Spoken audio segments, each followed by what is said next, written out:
Bonjour à tous et à toutes, ou bonsoir à tous et à toutes, selon le moment où vous regardez cette vidéo. Là, nous allons nous intéresser aux tendances sur les 15 prochains jours, tendances à long terme. Voilà, donc deux types de vidéos, je rappelle sur la chaîne, les points météo du matin où on parle des 2 prochains jours, et ensuite les bulletins à long terme où là, on parle des tendances à 15 jours. Donc rapidement, on va faire un petit point sur les cartes. Nous allons regarder les températures qu'il fait actuellement, 10 à 11 dans le nord, 9 à 11 en Bretagne, 11 à 12 en région parisienne. Dans l'est, ça monte à 15. On a dans le centre de 13 à 18 degrés du côté de Châteauroux. Dans le massif central, 11 degrés. Du côté du sud-ouest, ça monte jusqu'à 22 degrés, même 23 degrés à Biscarrosse. Sur les Rhône-Alpes, 14 degrés ici à Saint-Auban, le long du Rhône, une quinzaine de degrés, et sur l'arc méditerranéen, on est autour de 15-16 degrés, et en Corse, on est autour de 14-15 degrés. Voilà, donc un temps tout à fait doux pour la saison. Nous allons donc maintenant passer à ce qui nous intéresse, à la synoptique pour les prochains jours. Donc pour faire une prévision, je prends deux modèles, le modèle européen et le modèle GFS, et je croise les deux modèles en avançant de 24 heures en 24 heures. Et je vois si la prévision converge. Si ça converge, pour moi c'est une bonne prévision.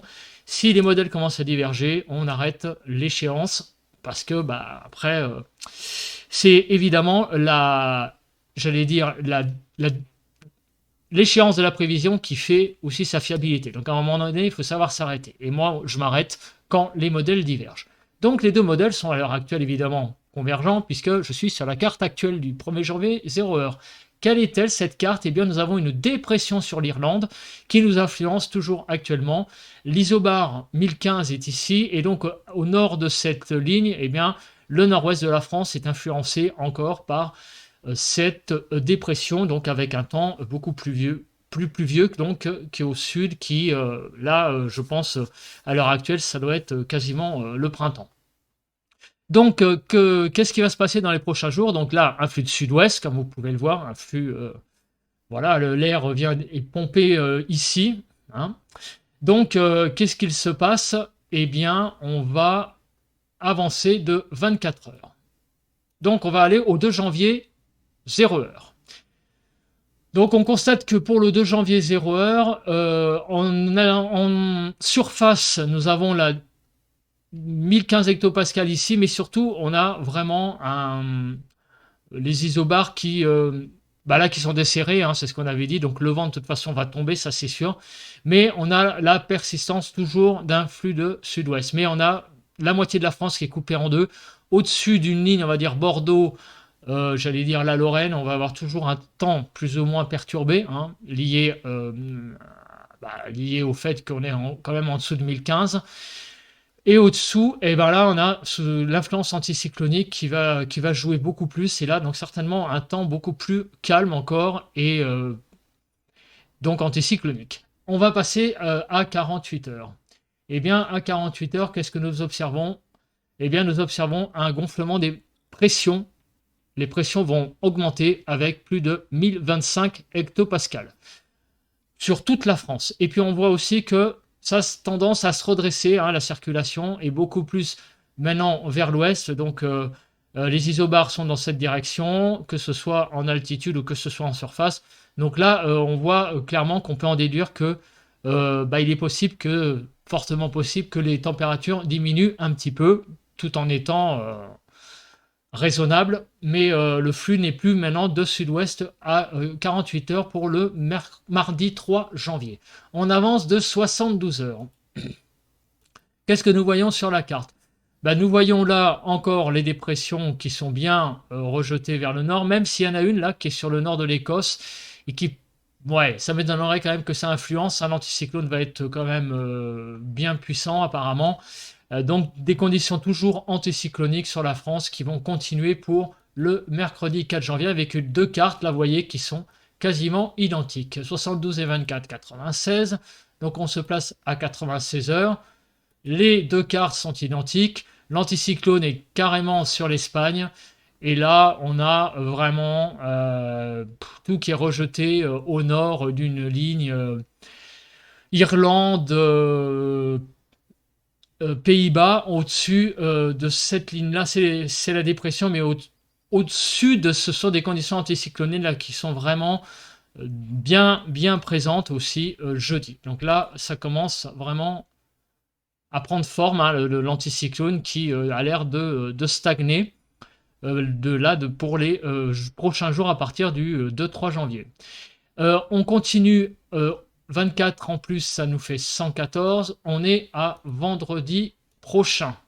Donc là, idem, on a à peu près la même prévision. Alors là, la dépression n'est pas tout à fait au même endroit, mais ce qui est clair, c'est que sur la France, les conditions anticycloniques sont bien présentes, encore une fois, pour le jeudi 5. Donc la question qu'on se pose, c'est que jusqu'à quand ça va durer? 114 et 24, 138. On continue. Qu'est-ce que l'on voit? Là, ça commence un petit peu à changer.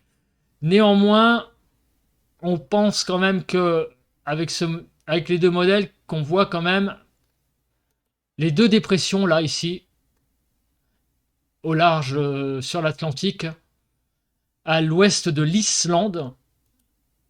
Là, elle est un peu plus encore à l'ouest, donc il y a cette dépression qui est là. Et ici, il y en a une autre, donc là, qui est sur le modèle européen, sur le nord de l'Allemagne. Et là, elle est pas du tout au nord de l'Allemagne, elle est plutôt à l'est. Voilà. Donc là, il y a quand même commence à avoir des divergences. Quant au isobars, on est toujours au-dessus de 1015 pour vendredi. Mais on voit que la prévision commence là un petit peu à défaillir. 138 et 24, ça fait 162. Donc on va aller se placer à samedi prochain. Et là, alors là, on voit quoi? On voit que la France est entre 1010 et 1020 sur GFS. Et là, elle est entre 1000 et 1020. Donc là, ça commence quand même à dériver, comme on peut le voir. On n'a pas tout à fait la même prévision, si ce n'est que on aurait cette dépression là qui arrive, qui est à peu près au même endroit là, à quelque chose près. Bon, il y a quand même une différence, mais il y a quand même ce système, ce vaste système là, qui est quand même modélisé dans les deux cas. Pas tout à fait au même endroit, donc sur la France, ça donne pas le même résultat, mais on a quand même ça à prendre en compte. Alors 162 et 24, ça fait 196 et 186, pardon. Alors je suis obligé de déplacer ma webcam parce que j'ai ma webcam sur la chronologie. Donc je regarde rapidement pour le dimanche 8. Bon, là, ça dérive vraiment. On va pas continuer parce que là, on a la dépression qu'il y a là d'un côté et la dépression qu'il y a là de l'autre. Donc, on va pas continuer parce que là, ça dérive vraiment. Donc, pour la synoptique, des conditions anticycloniques, clairement, à partir de mardi, on va dire, et jusqu'au week-end. Après, on va voir. Donc, maintenant, on va passer au masses d'air. Pareil. Donc là, la masse d'air sur la France, eh bien, elle est de l'ordre de, voilà, on est à peu près ici à 6 degrés, on va dire, en Île-de-France. Ça va nous donner un point de référence pour voir si ça diminue ou ça augmente. Alors, on va passer à 24 heures. On voit que là, une petite chute des températures légères hein, pour demain, puisque on a le vert là qui est un peu plus descendu et la carte, hein, on voit bien qu'il y a une légère baisse des températures, mais enfin c'est très très léger pour demain. À 48 heures, là on va encore avoir sans doute une baisse des températures encore par rapport à lundi, mardi donc. Au nord de la France, là, on arrive à du -2, donc il va y avoir des températures qui vont diminuer encore mardi. Notamment au nord de la France. 48 et 24, ça fait 72, donc on se met sur le run de 72, enfin la carte 72. Remontée des températures, vraisemblable mercredi. Les deux modèles sont d'accord. 96, on regarde, et qu'est-ce que l'on voit? Je pense que ça sera à peu près pareil. Donc là, les températures vont remonter à partir de mercredi. Et là, on est jeudi, et donc là, on aura toujours des températures un peu plus faibles qu'actuellement, mais toujours tout à fait agréables. D'ailleurs, on verra après Je vous invite à regarder le diagramme qui va suivre, hein, puisqu'il y a un truc que j'avais pas vu et qui va être intéressant. pour pouvoir comparer. Donc là, c'est des températures tout à fait de saison. 24, 120. Donc, on est à 120. Et qu'est-ce que nous voyons? Eh bien, nous voyons à peu près pareil. Les cartes sont à peu près identiques. Des températures, on va dire, de saison. Donc, rien de bien, pas de coup de froid. Et un temps, donc, à fait de saison et anticyclonique. 144, on arrive donc à samedi 7. Les deux masses d'air là commencent un petit peu à diverger. D'ailleurs, c'est un peu ce qu'on a vu pour les pressions, pareil. Donc là, le modèle européen voit un temps un peu plus frais samedi que le modèle GFS, qui lui voit la persistance d'un temps de saison à peu près. Le modèle européen commencerait à avoir un léger début de froid, enfin un peu comme en début de semaine, c'est-à-dire de nouveau le temps va un petit peu fraîchir. On ne peut pas trop aller au-delà. Pour aller au-delà, qu'est-ce qu'on va faire? On va regarder les scénarios. Donc on va se placer sur la ville de Melun, puisque c'est ma ville, et on va regarder les différents scénarios. Donc je vais regarder le modèle, d'abord la moyenne, mais il y a un truc que je n'avais pas vu, et c'est ça que je voulais vous faire voir, c'est ça c'est les normales. Donc en fait, cette courbe rouge, ça permet de voir si les scénarios sont sous la courbe rouge, ça veut dire que ça sera plutôt en dessous des normales. Et si les scénarios sont au-dessus de cette courbe, ça sera au-dessus des normales. Donc à l'heure actuelle, eh bien, puisqu'on est sur les températures à 850 hectopascales, en gros sur Paris, quand on est au-dessus de 0, c'est au-dessus des normales, et en dessous de 0, on est à 0, quoi. 0, c'est la normale à peu près de saison, en gros. Hein. Donc, qu'est-ce qu'on va faire? Eh bien, alors, je ne sais pas si on peut cliquer sur les deux. Non, c'est dommage. On ne peut pas avoir les deux en même temps. On va regarder la moyenne. S'il veut bien. Il veut bien. Voilà. Donc là, qu'est-ce que l'on voit? Bah, on voit clairement que jusqu'à demain, bah, on voit le doux, hein, jusqu'à le 5 janvier, puis un rafraîchissement assez significatif à partir du 2 janvier, mais on revient simplement à des températures de saison. Remonter le 3, donc mardi 3 tout le long de la journée, et on repasse de nouveau au-dessus des normales, moins bien sûr de façon excessive qu'actuellement, mais on remonte pour le 4, 5, 6 janvier à des températures au-dessus des normales saisonnières. Et enfin, là, à partir du 6 janvier, on redescend pour toujours être légèrement au-dessus des normales. Par contre, effectivement, à partir du 9 janvier, surtout à partir du 11 janvier, en fait, là, on basculerait au-dessous de la courbe rouge. Regardez, là, la moyenne est là et la courbe rouge est là. Donc, à partir du 11 janvier, peut-être, en moyenne, la moyenne des scénarios donnerait peut-être un rafraîchissement du temps à partir du 11 janvier, mais c'est loin, et c'est surtout que, est-ce que c'est fiable?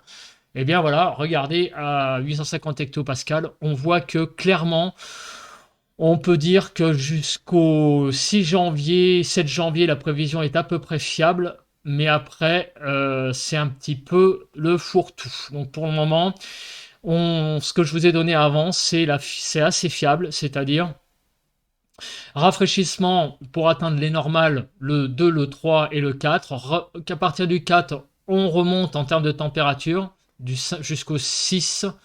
Ça rediminue un petit peu le 6 jusqu'au 8 et on est au-dessus, de toute façon, principalement au-dessus des normales. Donc quand je parle de rafraîchissement, c'est parce qu'on part de haut, quoi. Hein. C'est-à-dire qu'on va passer de 13 à 8. Hein, donc on perd 5 degrés, mais on est tellement haut de toute façon qu'on ne peut que perdre des degrés. Mais après, vous voyez, c'est un peu le fourre-tout. Malheureusement, j'ai envie de vous dire. Maintenant, on va passer aux pressions. Donc les pressions, eh bien, conditions anticycloniques à partir de demain. Voilà, l'anticyclone va gonfler. Le 3, donc la journée de demain va voir la gonflée de l'anticyclone. Le gonflement de l'anticyclone. En conditions anticycloniques, le 3, le 4, le 5, le 6, le 7 et le 8. Après, ça diminuerait un petit peu en moyenne. Toujours pareil, on regarde les fiabilités et là, on voit que la fiabilité est assez bonne jusqu'au 7 ou 8. Donc, c'est ce qu'on a vu aussi sur la synoptique intermodèle. Donc on peut considérer que jusqu'au 7-8 janvier, on va rester dans des conditions anticycloniques. Ça, c'est quasiment acté. Après, c'est un petit peu plus flou. Voilà, donc on ne peut pas aller trop loin après le 7-8 janvier, mais en moyenne, les modèles donneraient plutôt quelque chose au-dessus, ouais, bah, autour de 1015. Et en fait, il y a un peu de tout, quoi. Il y a en dessous de 1015 et au-dessus de 1015. On ne peut pas trop en déduire grand-chose, en fait, puisqu'il y a un peu tout dans les scénarios. On continue ici. Bah, j'ai oublié les températures à. Il manque les températures à 2 mètres là. Je revais les températures à 2 mètres. Ça serait quand même mieux. Voilà. Les températures à 2 mètres, eh bien, comme vous pouvez le voir, rafraîchissement donc pour la journée du 2-3 janvier. Voilà, donc ici on est dans les moyennes de saison. Alors je sais pas trop le zéro là. Attendez. Ah non, on est à 850, ça va pas du tout. C'est pas à 2 mètres, ça, je dis n'importe quoi. Excusez-moi. C'est ici à 2 mètres. Voilà, la moyenne, donc, diminution. Donc, demain, surtout demain soir, on passe à 8 degrés. La journée de mardi, comme vous pouvez le voir, ça va être de saison, entre 5 et 8-9 degrés. 4 janvier, on passe de nouveau la barre des 8 degrés pour atteindre la journée 12 degrés. 5 janvier, entre 10 et 12 degrés dans la journée sur l'île de France. Et 10 à 11 degrés sur la journée du 6 janvier. Voilà, après ça rediminuerait un petit peu, mais évidemment la fiabilité est pas terrible. Si ce n'est que quand même, quand on regarde la tête des scénarios, ah, c'est vrai qu'il n'y a pas quand même beaucoup de scénarios pour moi là, en dessous de 5 pour le moment. Donc on est plutôt quand même pour moi, d'après ce modèle-là, on est dans une configuration plutôt d'avoir des températures quand même plutôt de saison, même jusqu'au 17 janvier, hein. Disons qu'il n'y a pas vraiment pour le moment de coup de froid prévu, hein. Ça, c'est à peu près clair. Alors, y a-t-il autre chose d'intéressant? Bah, ça, c'était les modèles à 2 mètres, hein, voilà. Bon, bah écoutez, c'est à peu près tout. Bon, les histoires des autres diagrammes que je vous montrais là, ça recoupe un peu la prévision à court terme qu'il y a dans les points météo, donc je pense pas que ça soit intéressant de vous les montrer. Donc là, ce qui est intéressant, c'est vraiment les choses interscénarios, intermodèles, les prévisions interscénarios, intermodèles. Voilà. Bah écoutez, merci de m'avoir regardé. On se retrouve donc pour un prochain point météo, donc demain matin. Allez, bye.